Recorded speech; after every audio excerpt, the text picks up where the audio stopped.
get some instant analysis. Welcome in former NBA Coach of the Year, Avery Johnson. As a player, helped the Spurs win a title in 1999. Start with the Mavs-Clippers series, where the road team has won every game in the series. Dallas hit some big boy buckets down the stretch in Game 5. LA had a chance to take the lead, 10 seconds to play. You saw Nicholas Batum miss a shot. Kawhi Leonard defended well on a three-point attempt. Before we break down Luka's big night, though, Avery, what's your reaction to how this game played out? Well, my reaction is give the Mavericks credit. The Mavericks started off this game first by inserting Boban Marjanovic into the lineup. And, you know, they utilized the 2-3 matchup zone, which pretty much stifled and stagnated the Clippers offense. And it forced them to take some wide open three-point shots that they could knock down. They were very passive early on against the zone defense, which didn't pay any dividends for them. So give Mavericks credit for inserting Boban into the lineup, going to the zone defense. Sure, the Clippers made them pay a couple of times with some three-point shots, but they just were out of sync.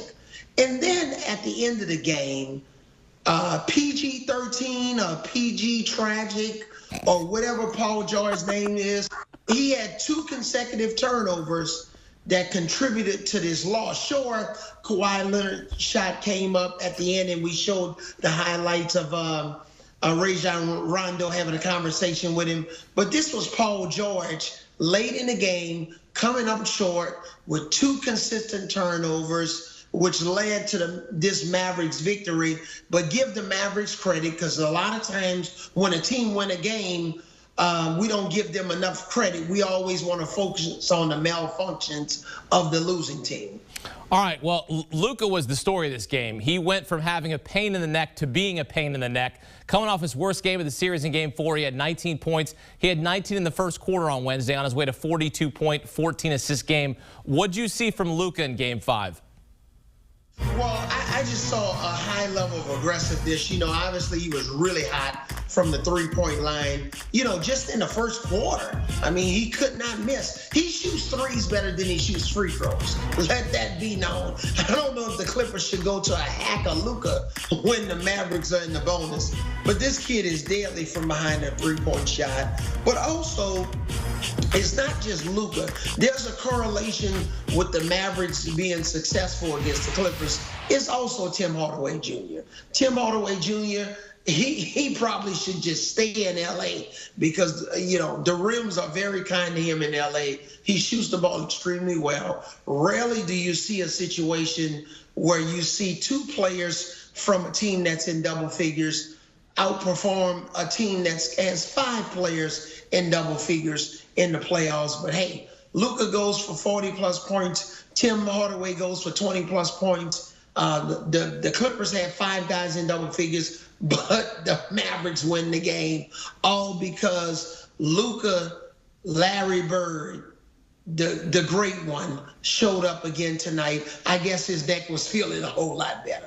Dallas up 3-2. Game 6 Friday back in Dallas, and based on the trend, LA should win that game with the road team winning every game in the series. Ultimately, the winner of this series is going to play the #1 seed in the West as Utah takes care of business. Donovan Mitchell and the Jazz close out Ja Morant, the Grizzlies on Wednesday. What did you learn about the Jazz in this series?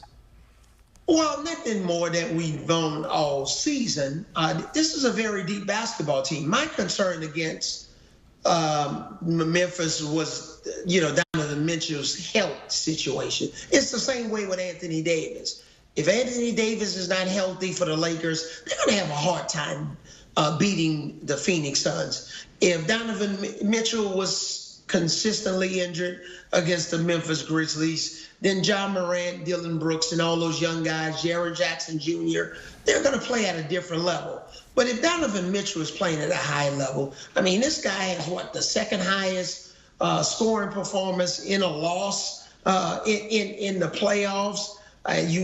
We've seen, I think, Damian Lillard third last night with his performance, with his 12 three-pointers against the Denver Nuggets. So Donovan Mitchell, if he's healthy, if he's ready to go, he elevates the rest of his team's play. He gives them confidence. You know, they're a team that can have 7 or 8 guys scoring in double figures. Their bench is incredible. You look at their bench, man, there are a lot of guys that come off their bench that can make quality contributions. So this is going to be a very, very interesting series moving forward with the Utah Jazz, especially if Donovan Mitchell can continue to recover and if he remains healthy for the rest of the playoffs. Jazz shooting the 3-ball well. First team in NBA history to make 17 or more threes in 4 straight playoff games as they take care of business and close out the Grizzlies. Avery Johnson here on CBS Sports HQ breaking down. Do you want a sports network that delivers everything that matters about the game? The highlights, the picks, the instant analysis, no yelling, no fake debates, no politics. Hit the subscribe button and never miss a moment.